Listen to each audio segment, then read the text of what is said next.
বন্ধুরা, আপনি কি জানেন এই চোরটি 29,000 কোটি টাকা চুরি করেছিল, অর্থাৎ $3.5 বিলিয়ন। কিন্তু একটি ফোন কল রিসিভের মাধ্যমে সব টাকা হারিয়েও ফেলেছিল। বন্ধুরা, অবাক করার বিষয়টি হলো এত বিশাল পরিমাণের অর্থ কিভাবে একটি চিটোস বক্সের মধ্যে লুকানো হয়েছিল। আর যখন বলা হয় টাকাগুলো যাদের কাছ থেকে স্ক্যাম করে নেওয়া হয়েছিল তাদের ফেরত দিয়ে দিতে, কিন্তু আশ্চর্যজনক বিষয়টি হলো যাদের টাকা দেওয়ার কথা তারা পরিষ্কারভাবে বলে দিয়েছিল তারা টাকাগুলো আর ফেরত নেবে না। বন্ধুরা, আমাদের ক্ল্যাক ফ্যাক্টের চ্যানেলের তরফ থেকে আজকে আমরা 29,000 কোটি টাকা অর্থাৎ $3.5 বিলিয়ন কিভাবে চুরি হয়েছিল তা আপনাদের জানাবো। বন্ধুরা, ভিডিওটি জানার জন্য অবশ্যই লাস্ট পর্যন্ত দেখুন।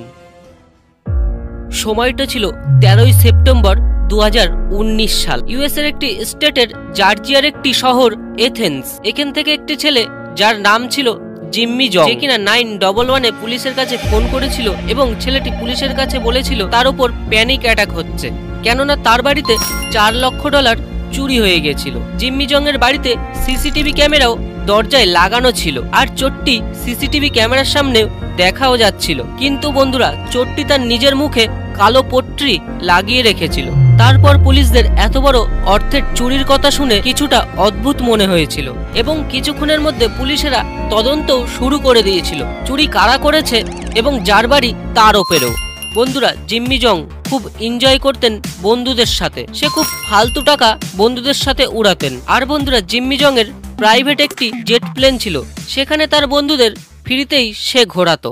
বন্ধুরা, পুলিশের কাছে এর আগেও জিম্মি জং ড্রাগস নেওয়ার কারণে ঝামেলায় জড়িয়ে পড়েছিল এবং তার বাড়িতে সিসিটিভি ফুটেজেও কয়েকবার ধরাও পড়েছিল। কিন্তু বন্ধুরা, এইবার পুলিশদের কাছে এতটাই সন্দেহ হয়ে উঠল এই ছেলেটির কাছে এত টাকা আসলো কোথা থেকে। পুলিশেরা জিম্মি জং এর উপর নজরদারি করা শুরু করলো।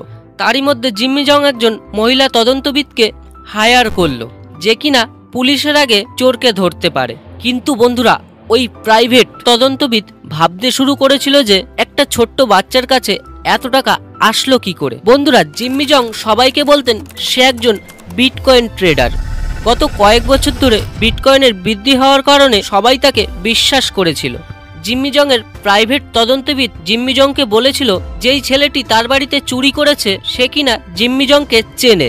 কিন্তু চোরটি এমন সময় এসেছিল যখন জিম্মি জং বাড়ি ছিল না, আর এই চোরটির কাছে এই তথ্যটিও ছিল জিম্মি জং এর বাড়িতে ইতিমধ্যে অনেক টাকা রয়েছে। এদিকে সাইবার ক্রাইম ইউনিটের নজরে খবর পেয়ে গেছে জিম্মি জং নামে এই ছেলেটির বাড়িতে $4 লক্ষ চুরি করা হয়, আর সে একজন নিজে বিটকয়েন ট্রেডার বলে সাইবার ক্রাইম ইউনিটের নজরে সন্দেহজনক হয়ে উঠল। এবার মজার ব্যাপার হলো বন্ধুরা, এই সাইবার ক্রাইম ইউনিটের গত 7 বছর ধরে ইন্টারনেটের একটি ডার্ক সাইট সিল্ক রোড নামে একটি অ্যাপে অনেক বছর ধরে অনেক বড়সড় কেস বা তদন্ত চালাচ্ছিল। বন্ধুরা, সিল্ক রোড একটি online exchange dark side app, যেখানে সমস্ত খারাপ রকমের কাজ করা হয়, বন্দুক থেকে ড্রাগস পর্যন্ত সমস্ত রকমের ইনলিগাল কাজ চলতো।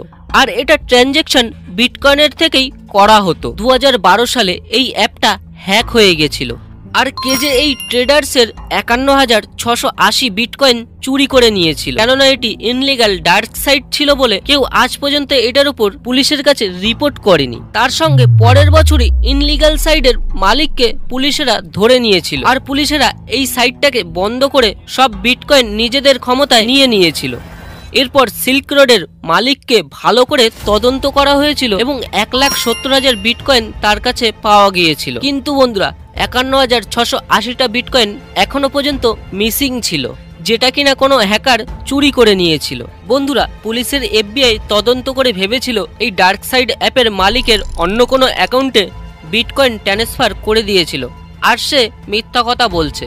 তার সাথে বন্ধুরা, রিজিনাল সাইবার ক্রাইম ইউনিটের সন্দেহ হয়েছিল কোনো না কোনোভাবে জিম্মি জং এই সিল্ক রোড থেকে চুরি হওয়ার বিটকয়েনের তার সাথে কোনো সম্পর্ক তো আছেই। কিন্তু পুলিশের সবার প্রথমে জানতে হবে জিম্মি জং এর এই বিটকয়েনের অ্যাড্রেসটা কি। এরপর জিম্মি জংকে ফোন করে তার বাড়িতে আসার অনুমতি নিল। এরপর জিম্মি জং এর সঙ্গে তারা মিটিংয়ে বসলো বন্ধুরা, তিনজনের একটি দল, যেখানে একজন সার্ভার ক্রাইম ইউনিট এবং পুলিশের FBI ছিল এবং তার সাথে ছিল জিম্মি জং। সে মিটিং করে জিম্মি জং এর ঘরে চুরি হওয়ার কারণে। আর কথায় কথায় জিম্মি জংকে বারবার বলা হয়েছিল জিম্মি জং এর মান্থলি সোর্স অফ ইনকাম কত। জিম্মি জং তাদের প্রথমে নিজের রুম দেখায়, যেখানে 3টে বিটকয়েন মাইনারও ছিল।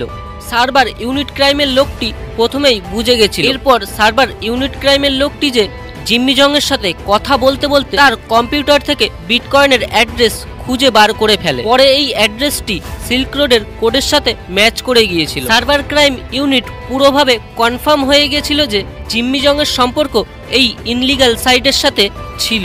এখন অফিসাররা খুঁজছিল 51,680টি বিটকয়েন, যেটা কিনা জিম্মি জং এর কাছেই ছিল। এরপর পুলিশের FBI এবং সার্ভার ক্রাইমের ইউনিটেরা সার্চ ওয়ারেন্টি নিয়ে জিম্মি জং এর বাড়িতে ইতিমধ্যে চলে আসে। তারপরে একটি অফিসার সার্চ করতে করতে ছোট একটি চিটোসের কন্টেনার খুঁজে পেল, যেখানে একটি রুমালের নিচে একটি ছোট কম্পিউটার চিপ পেয়েছে, যেটা কিনা বিটকয়েনের হার্ড ওয়ালেট ছিল। আর এটাতেই পুলিশেরা 51,680টা বিটকয়েন পেয়ে গেছিল, যেটা কিনা 2021 সালে $3.5 বিলিয়ন সমান ছিল। এরপর জিম্মি জংকে পুলিশেরা ধরে নেয় এবং তাকে জিজ্ঞাসা করে এবং জিম্মি জং সবকিছু পরিষ্কারভাবে বলে দেয়। তারপরে জিম্মি জংকে 1 বছর 1 দিনের জেলের সাজা দেওয়া হয়। পুলিশের FBI আর সার্ভার ক্রাইমের ইউনিটের দুজনা মিলে এই কেসটিকে সলভ করে। বন্ধুরা, জিম্মি জং যদি সেদিনকে 911-এ ফোন না করতো, তাহলে সে আজকে পুলিশের কাছে ধরা পড়তো না আর তাকে জেলেও থাকতে হতো না। আর পুলিশের FBI সিজ করেছিল 51,680টি বিটকয়েনের আসল মালিকের নাম একটি নোটিশ বোর্ডে বের করেছে। আর যাদের সাথে সিল্ক রোডের ডার্ক সাইডে 2012-তে বিটকয়েনের স্ক্যাম করা হয়েছিল, সে সামনে এসে নিজের বিটকয়েনগুলো ক্লেম করতে পারে। কিন্তু অবাক করার একটি বিষয় ছিল, একজনও বিটকয়েন ট্রেডার সামনে আসেনি। কেননা বন্ধুরা, সিল্ক রোড ছিল একটি ইনলিগাল ডার্ক সাইড অ্যাপ, আর কেউ না কেউ কোনো 2 নম্বরই কাজে নিযুক্ত ছিল। তাই সেদিন কোনো বিটকয়েন ট্রেডার্স সামনে আসেনি এই বিটকয়েনগুলো নিতে। বন্ধুরা, আজকের ভিডিওটি যদি ভালো লেগে থাকে অবশ্যই কমেন্ট করে জানাবেন। আর আপনি যদি আমাদের চ্যানেলে নতুন হয়ে থাকেন তাহলে অবশ্যই সাবস্ক্রাইব করে পাশে থাকা বেল আইকনটি টিপে দেবেন।